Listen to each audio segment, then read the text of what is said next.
In this question, a long circuit is given and we have to find the value of this current, the phasor value I bar. Okay. For the simplicity of calculation, let me give all these impedances some name. For example, suppose this is Z, this is Z1, Z2, Z3, and this is Z4. Similarly, let me call this voltage source as V1. Suppose this is I2. Okay, and this is I4. Okay, this is I4, this is I2, this is V1. Now we will solve this question using source transformation method. That means voltage source to current source conversion and current source to voltage source conversion.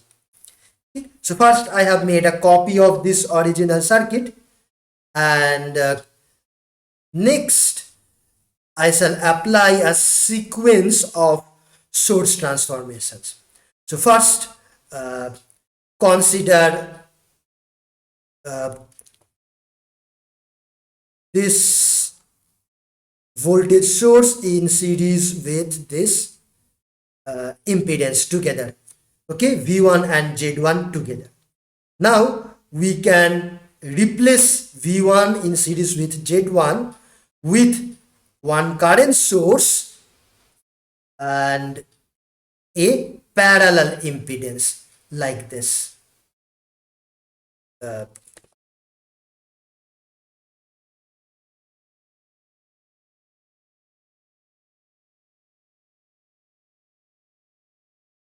Okay, so this is a current source whose value will be V1 by Z1.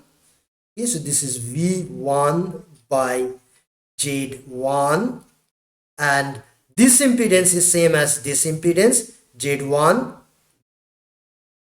Okay, so this current source and this parallel Z1, they are together equivalent to V1 and Z1 in series.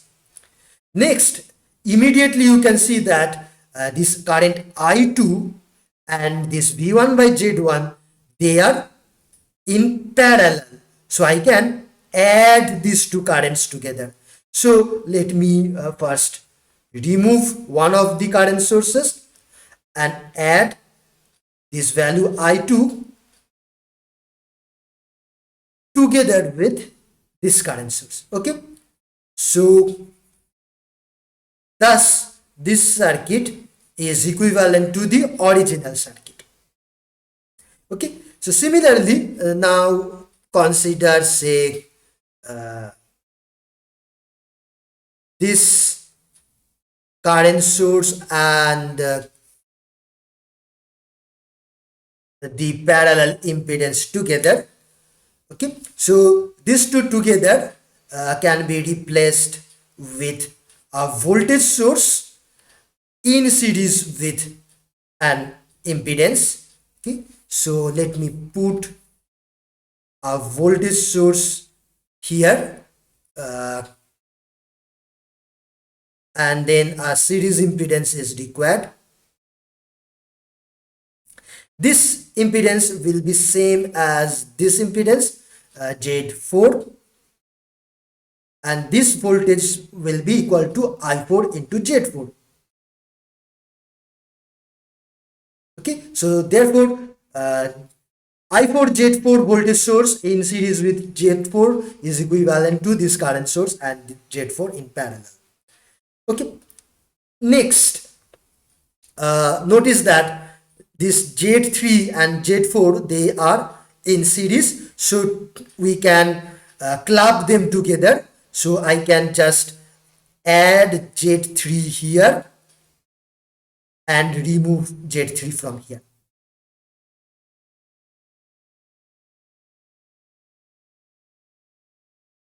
So this circuit is equivalent to the original circuit. Okay, next, let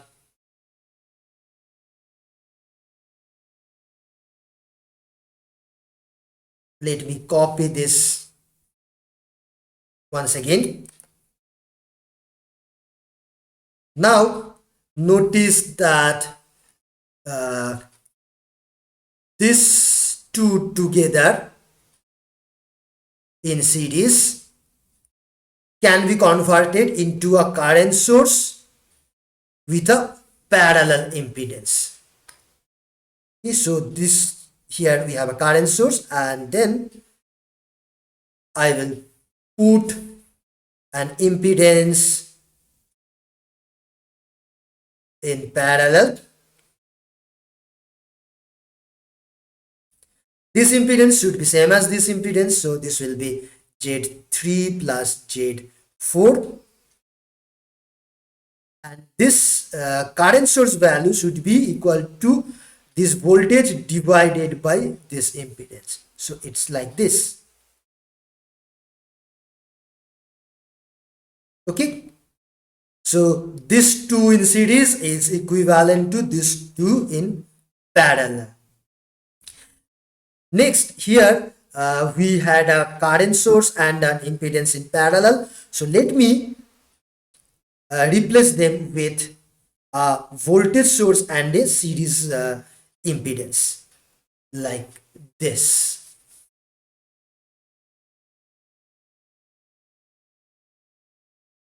Okay, so the series impedance will be same as Z1, and this voltage will be this current into Z1. So this will become V1 plus I2 Z1. Okay, the product of the current and the impedance is this voltage. Now then immediately you see that Z1 and Z2 they are in series, so I can just add them together here, Z1 plus Z2, and remove Z2 from here. Okay, so this is further simplified like this. Achha. Next,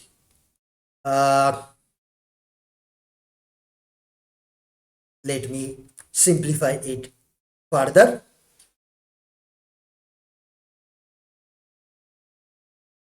Now I will convert this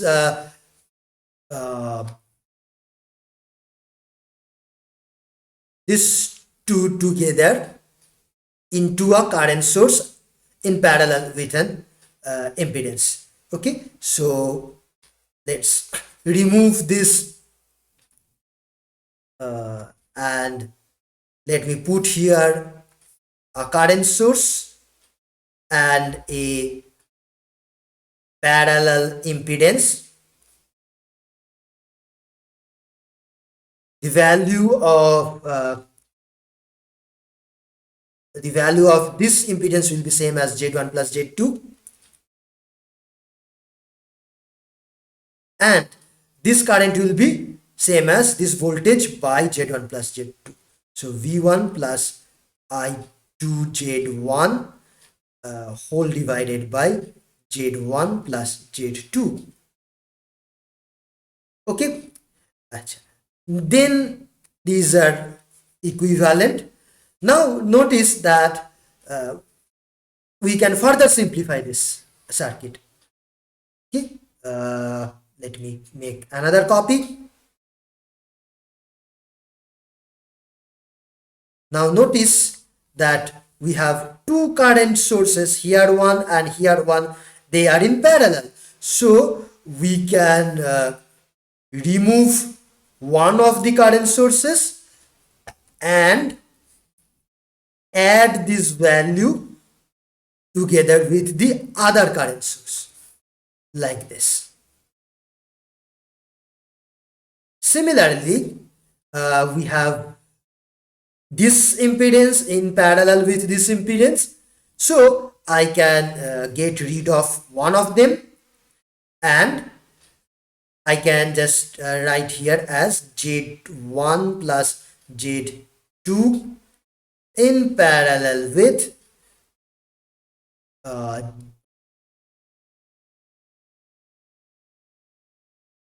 Z3 plus Z4. This is the total equivalent impedance of this one and this one in parallel. Okay, now we are almost done. Now suppose this current is, suppose this is I5, okay, and suppose this impedance is Z5, okay, then how much current flows through this branch? This current I will be equal to this total current I5 multiplied by this impedance Z5, okay, and then whole divided by Z plus Z5. How do we get this? Because this current I5 is flowing here, and after it reaches this point, now it has two paths, two possible paths, one through Z, another through Z5. So we can use current divider rule at this point, and here is the result. Okay, now how much is this value? For that you have to put the values of this I4, Z4, I3, Z4, all these quantities here, okay, from the original question. Okay, in the original question all these values are given. If you just put all those values, this answer should come out to be equal to 0.27 with an angle of 71.96 degree, and this is in ampere. That is the answer. Now let us solve this question using superposition principle, and we have to find the phasor value of this current I bar flowing here. Okay, and we have three sources in this circuit, one voltage source and two current sources, total three sources. And to use superposition principle, we will use all these three sources one at a time. So I have made three copies of this original circuit. Okay, so here is one copy of the original circuit. Let me call this copy 1, and here I will keep this voltage source and I will remove these two current sources. Now when we remove a current source, we have to replace that with its internal impedance, which is infinite for a current source. So this is replaced with open circuit or infinite impedance. Similarly, this current source is again replaced with infinite internal impedance, and this voltage source is retained in this copy of the circuit. Next, I have another copy of the original circuit, and here I will keep this current source, but I will remove this current source and replace it with infinite internal impedance, and I will also replace this voltage source with its internal impedance. And for a voltage source, internal impedance is 0, so I replace it with short circuit. So only this current source is kept. Next, in the third copy, I will remove this and this, and I will keep only this current source. Okay, so to remove a voltage source, we have to replace this with 0 impedance or short circuit like this, and to replace this current source, we have to remove it with open circuit or infinite impedance, and this source will be kept. Okay, so notice that all these sources are used exactly once, okay, in these three copies of this original circuit. Now we will solve these three copies one at a time. Let us first solve copy 1. How much will be the current here? Okay, so let me call this current I, say I superscript 1. Okay, that is the current which flows here when only this source P1 is kept. How much will be I1?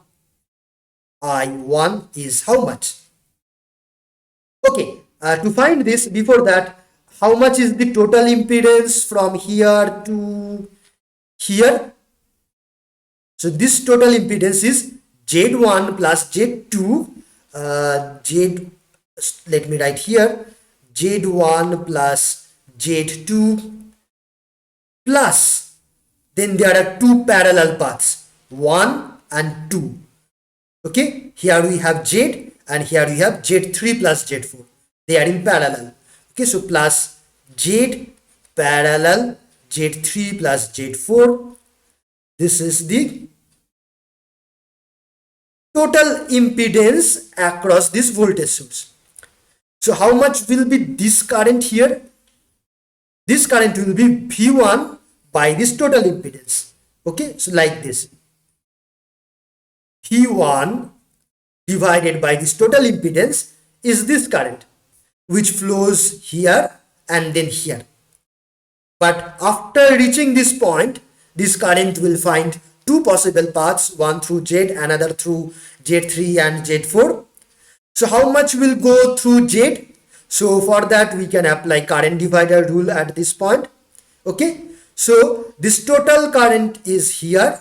If I multiply this with the impedance of this other path, Z3 plus Z4, Z3 plus Z4 divided by the sum of this impedance plus this impedance, so that is Z plus Z3 plus Z4.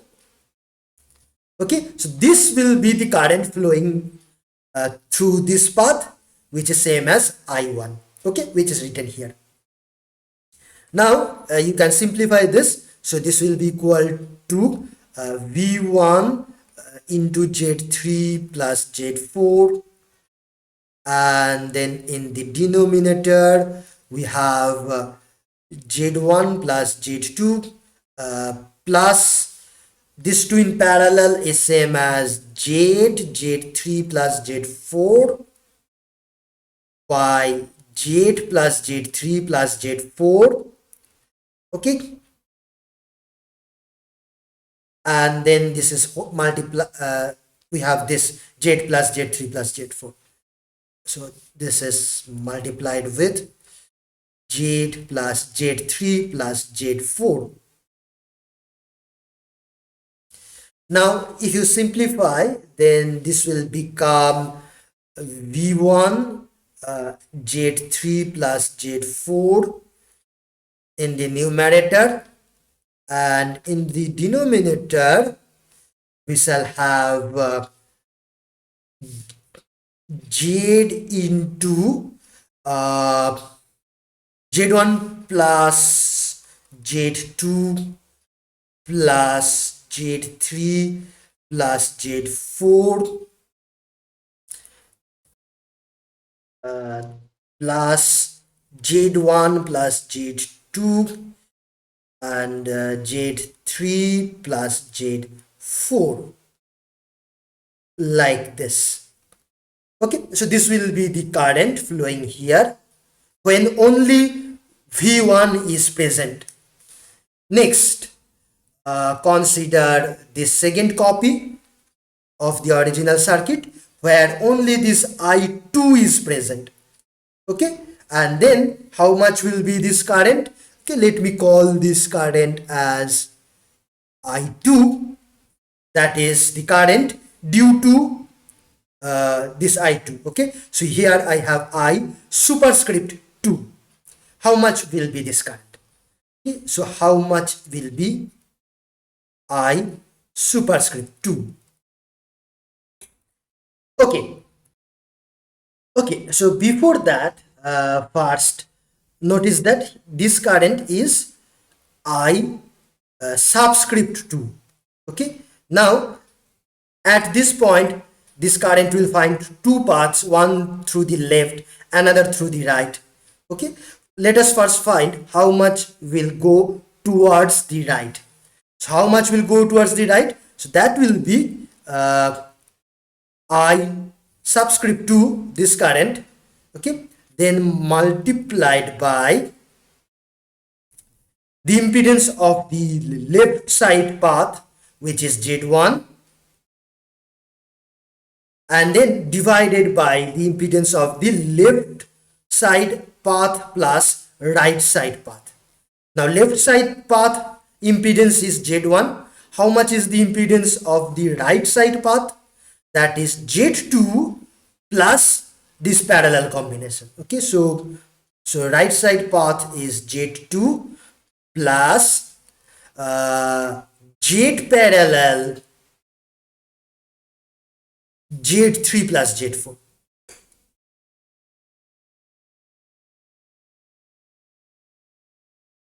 Okay, so this quantity here is the current which flows at this point. Notice this carefully. Okay, please make sure that you follow up to this. Then this current, after reaching here, will again find two parallel paths, and we want to know how much goes through this this path. Okay, so how much comes here? That will be this current, that means this whole multiplied by again another current divider rule we will apply. Now how much goes through this path? That will be same as Z3 plus Z4 in the numerator divided by how much will be there in the denominator?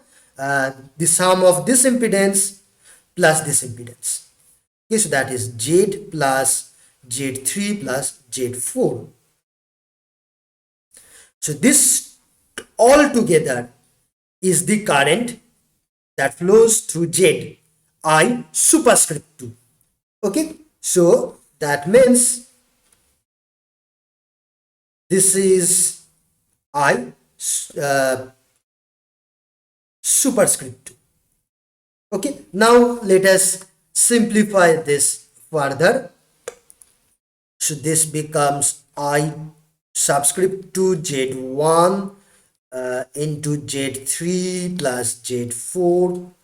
Okay, and in the denominator we will have Z1 plus Z2 plus this parallel combination is Z into Z3 plus Z4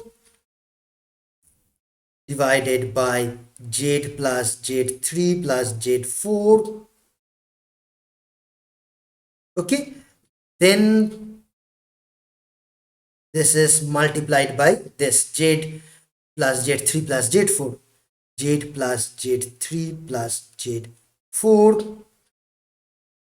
You may simplify it further and you will get this is Z.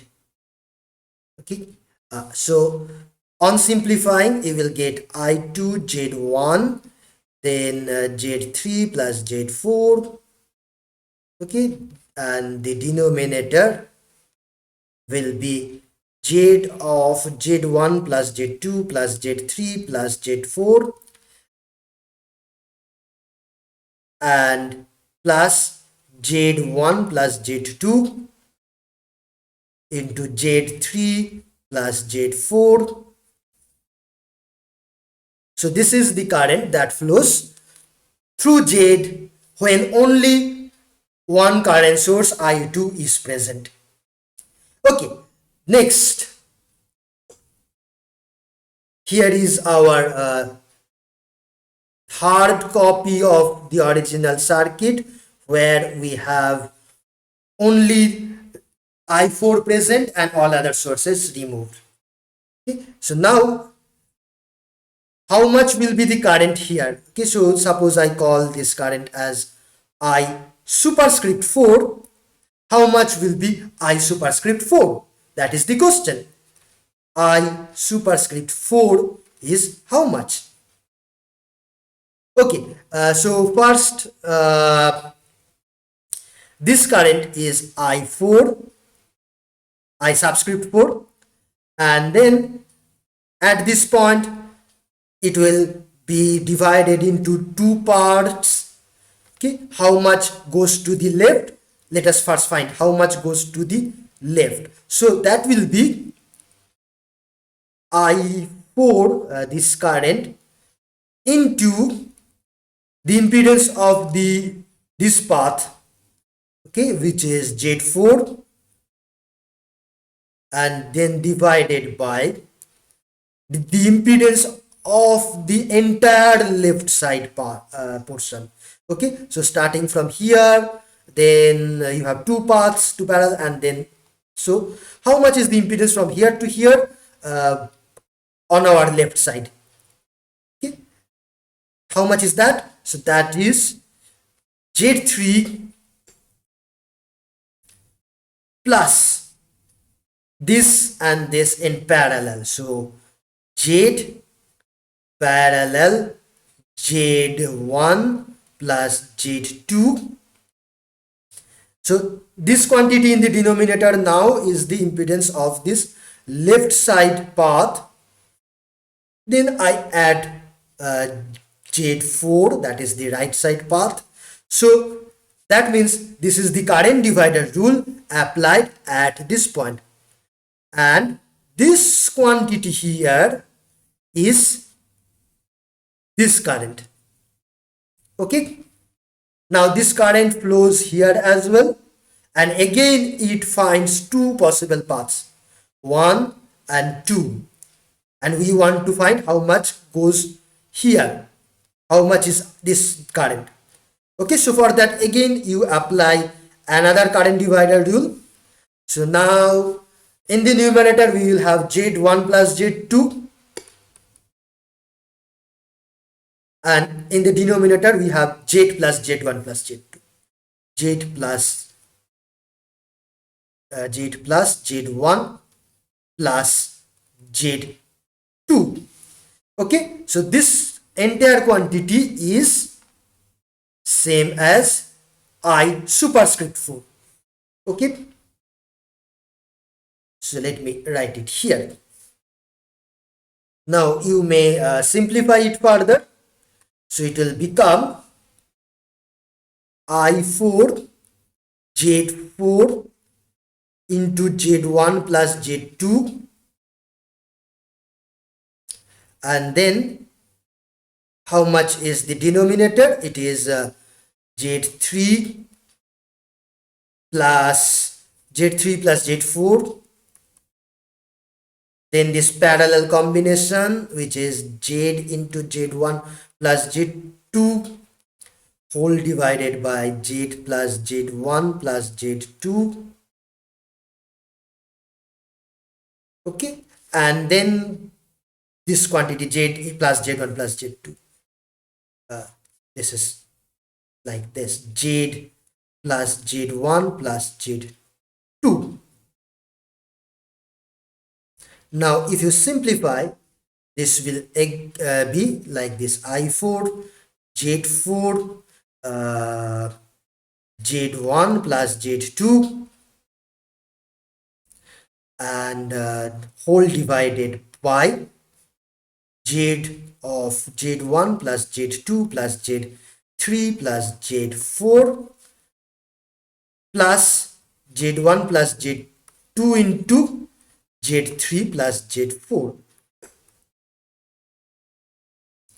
Okay, so this is the current that flows here when only this current source is present. Now, therefore, in the original question, when all these sources, all these three sources are present together, then how much will be this current I? So this current I will be equal to I superscript 1 plus I superscript 2 plus I superscript 4. That is the sum of this plus this plus this. Now you can add these three quantities and put the values of all these impedances and other quantities, and finally the total value of this current will come out to be 0.27 with an angle of 71.96 degree. This is in ampere. That is the answer.